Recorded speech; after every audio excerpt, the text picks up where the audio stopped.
Hello to all of you. आज हम लोग नेक्स्ट पार्ट कर रहे हैं अपने पेरोल का। नेक्स्ट क्लास है हमारी, जिसमें हम देखेंगे कि सैलरी में से जो डिडक्ट होता है, डिडक्शन वाला पार्ट था, जो पेरोल ईएसआई जो होते हैं, वो जो डिडक्ट होते हैं वो भी हमारे पे स्केल का ही पार्ट होता है। उसमें हम उस हेड्स को कैसे क्रिएट करते हैं वो देखेंगे। करेक्ट है ना? तो हमने कल क्या कर लिया था, पहले मैं एक बार थोड़ा सा रिकॉल कर देता हूँ आपके लिए। क्रिएट में गए थे हम लोग और पहले हमने ग्रुप बनाया था यहाँ पर। करेक्ट है, ये हमने पहले ग्रुप बना दिया था। ग्रुप क्रिएट करा था हमने, कैटेगरी क्रिएट करी थी, हेड ऑफिस। ऑल्टर में मैं दिखाता हूँ आपको। तो हमने पहले ये क्रिएट किया था,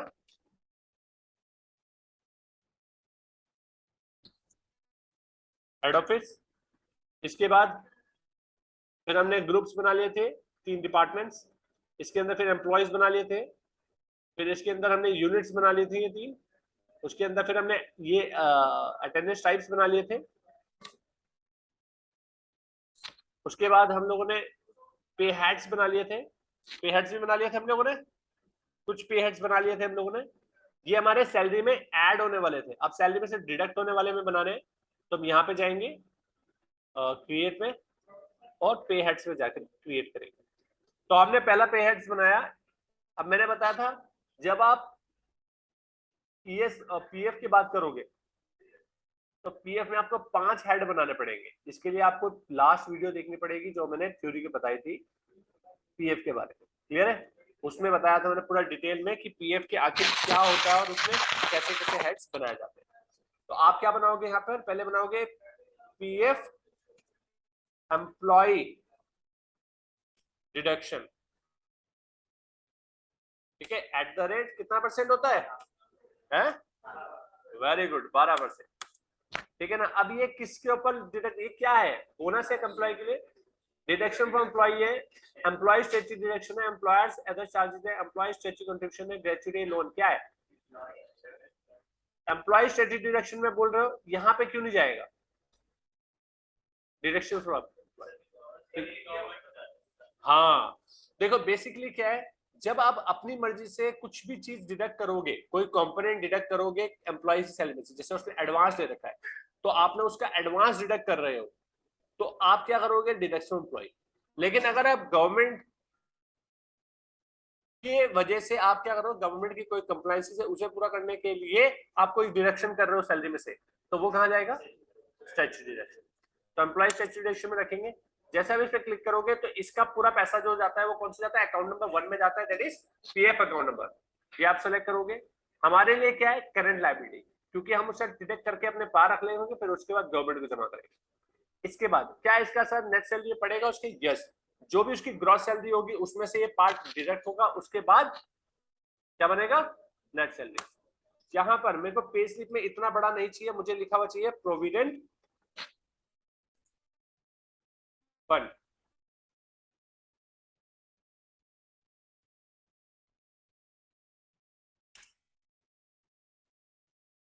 प्रोविडेंट फंड, ठीक है। Enter, normal rounding. अब ये पूछ रहा है ये प्रोविडेंट फंड जो होगा वो किस पे कटता है, तो मैंने आपको कल बताया था वो स्पेसिफिक फॉर्मूले में जाके बेसिक प्लस डीए पे कटता है। तो बेसिक तो है, डीए हमारे पास है नहीं, डीए नहीं है ना हमारे पास, हमने डीए बनाया नहीं है, तो बेसिक के ऊपर ही लगाएंगे फॉर्मूला। मैंने बताया था आपको कि अगर किसी का 15,000 का बेसिक है तो परसेंटेज कटे कितना, लेकिन अगर 15,000 से किसी के ऊपर बेसिक हुआ तो फिर उसका कितना कटे? 1800। मतलब किसी भी बंदे का बेस जो पीएफ है गवर्नमेंट की तरफ से 1800 रुपए से ऊपर ज्यादा काटने की इजाजत नहीं है। करेक्ट ना? आप मतलब काटो मत, लेकिन अगर आपका एम्प्लॉय कटवाना चाहते हो तो काट सकते हो आप। क्लियर है? दैट इज वॉलेंट्री पीएफ हो जाता है। ठीक है, वीपीएफ। एंटर एंटर करके गए, एक्सेप्ट कराया। इसके बाद आपने बनाया EPS, employer contribution, at the rate कितना परसेंट? 8.33%। Very good. ये क्या एम्प्लॉय के लिए? सेम एम्प्लॉयर से, ये एम्प्लॉयर स्टैट्यूटरी कंट्रीब्यूशन है। इसको मैंने डिडक्शन का नाम ना देकर के कंट्रीब्यूशन इसलिए दिया क्योंकि ये कंट्रीब्यूट कर रहा है आपका एम्प्लॉयर, इसलिए क्या है उसकी तरफ से कंट्रीब्यूशन है। तो कंट्रीब्यूशन में जाएगा। अब ये कहां जाएगा? ईपीएस अकाउंट नंबर पे। हमारे लिए क्या है? इनडायरेक्ट एक्सपेंसेस है, क्या उस एम्प्लॉय की सैलरी पे इस कंपोनेंट का कोई असर पड़ेगा? नो, इसका कोई असर नहीं पड़ेगा, क्योंकि ये तो मैं बाहर से बाहर पे कर रहा हूँ। तो जो सैलरी है उसकी उस सैलरी में इस कंपोनेंट का कोई असर नहीं करेगा। Normal rounding 1। स्पेसिफिक फॉर्मूला लगेगा, ये भी किसके ऊपर? बेसिक बेस पे लगेगा कि भाई अगर 15,000 तक किसी का बेसिक है तो परसेंटेज कट जाए कितना, ठीक है। और अगर 15,000 से ऊपर है तो कितना कटे? वेरी गुड, करेक्ट है ना? इतना मतलब 15,000 का 8.33% निकालोगे तो यही निकल के आएगी वैल्यू। तो इससे ऊपर किसी का क्या पीएफ नहीं काटना। इसके बाद employer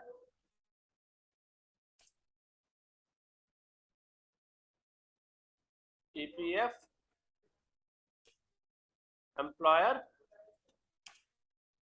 contribution at the rate 3.7%। Very good. ये कहा जाएगा? ये भी एम्प्लॉयर स्टैच्यू है, ईपीएस में जाएगा, पीएफ अकाउंट में जाएगा। हमारे लिए क्या है? इंडायरेक्ट एक्सपेंसेस नेट सेंटिमेंट असर नहीं पड़ता, नॉर्मल राउंडिंग 1। अब ये क्या होता है? इसका बेस भी बेसिक होगा। अब मैं बेसिक अगर इसका बेस बना लूं, अगर मैं बेसिक इसका बेस बना लूं तो क्या दिक्कत होगी भाई? बेसिक का ही 8.33% और बेसिक का ही 3.67%, पॉइंट से फर्क आ सकता है भाई। किसी भी चीज का 8.33% निकालोगे और 3.67% निकालोगे तो पॉइंट से फर्क आ जाएगा। तो इसको, इससे बचने के लिए मैंने क्या करा, मैंने बोला जो भी 12% निकल के आएगा उसमें सब्ट्रैक्ट हो जाए, क्या हो जाए? ईपीएस 8.33%। तो एक चीज बताओ, ये अगर मैं इसमें से 12% में से 8.33% जो भी हमारा एम्प्लॉय कंट्रीब्यूट कर रहा है उसका जो 12% है उसमें से माइनस कर दूंगा क्या? 8.33%। एग्जैक्ट वैल्यू आएगी कि नहीं आएगी? करेक्ट है ना? तो एग्जैक्ट वैल्यू जो जितनी भी आएगी वो हमारी क्या हो जाए? उसका 100% क्या हो जाए? ये ईपीएस कैलकुलेट, ईपीएफ कैलकुलेट कर ले। करेक्ट है ना? समझ में आ गई बात? ये तो ये 3 कंपोनेंट बन गए। इसके बाद एक बनेगा हमारा ED, EDLI, EDLI contribution at the rate,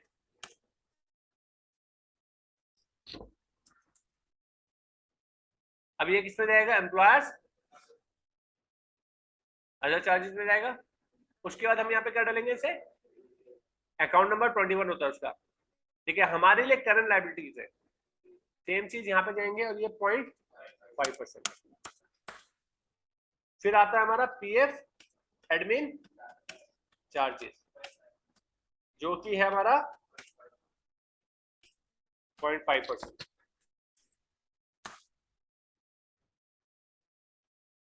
indirect expenses earning की जगह पे एम्प्लॉयर्स अदर चार्जेस में जाएगा। एडमिन चार्जेस अकाउंट नंबर 2 होता है, ये 0.5%। डन। तो ये हमारे पीएफ के सारे कंपोनेंट बन गए, पीएफ के सारे कंपोनेंट बन गए। लेकिन इसमें एक कंपोनेंट अभी हमारा रह गया, नहीं, पीएफ एडमिन चार्जेस का। किसका? लेकिन वो इनडायरेक्ट एक्सपेंसेस होता है। क्या होता है? Indirect expenses. क्लियर है?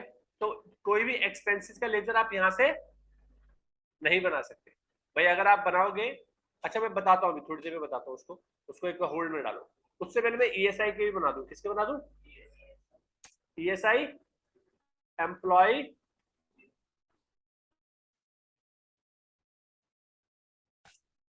डिडक्शन, उसकी सैलरी में से डिडक्ट हो रहा है एट द रेट 0.75%। आ जाएगा employee statutory deduction, employee state insurance, current liability, net salary पे असर पड़ता है। यस, इस कंपोनेंट का पड़ता है, यहाँ पर है ईएसआई लिखा हुआ। Normal rounding 1। किसके बेस पे कटता है? ये टोटल अर्निंग पे। किस पे कटता है? कितना परसेंट? पॉइंट। डन। इसके बाद हमारा आता है ESI employer contribution,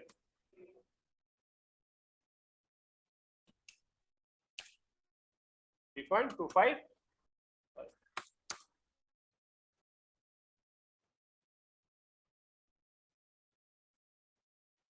indirect expenses हमारे लिए नॉर्मल राउंडिंग 1 एंड देन ये भी करंट उस पे करता है टोटल अर्निंग पे। इतना समझ में आ गया। एक लास्ट चीज मैं बता रहा हूं उसमें कि जब आप सैलरी ड्यू करोगे तो एंट्री क्या डालोगे, salary account debit to salary payable, PF account debit to PF payable, ES account debit to EFI payable. तो ये जब पीएफ पेबल के लेजर बनाने होंगे तो ये किस में डालेंगे, करंट लायबिलिटी के अंदर। तो अगर आपको लेजर बनाना है तो आप कहां से बनाते हो, पीछे जाकर।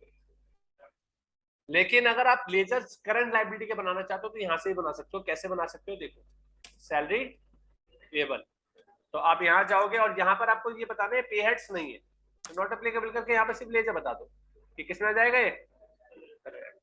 तो करंट लायबिलिटी के लेजर यहां से भी बनाए,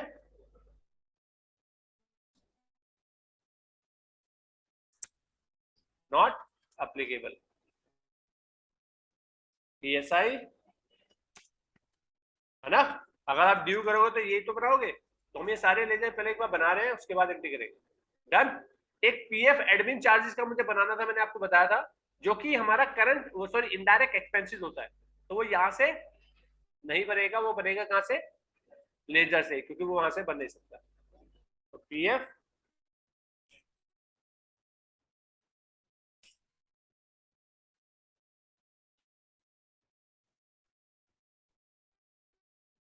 डन। तो ये हमारा पार्ट पूरा। तो आज हम लोगों ने हेड्स बनाने भी सीख लिए। इसके आगे की कहानी कल सैलरी ड्यू करना, इतना पार्ट आपको वैसे करना पड़ता है फर्स्ट टाइम। ये पहली बार की मेहनत है, उसके बाद आपको मेहनत करने की जरूरत नहीं। उसके बाद तो आप जो सैलरी ड्यू करोगे वही एंट्री होगी। इतनी मेहनत आपकी फर्स्ट टाइम रहती है। ठीक है, तो थैंक यू सो मच। कल हम करते हैं इसके बाद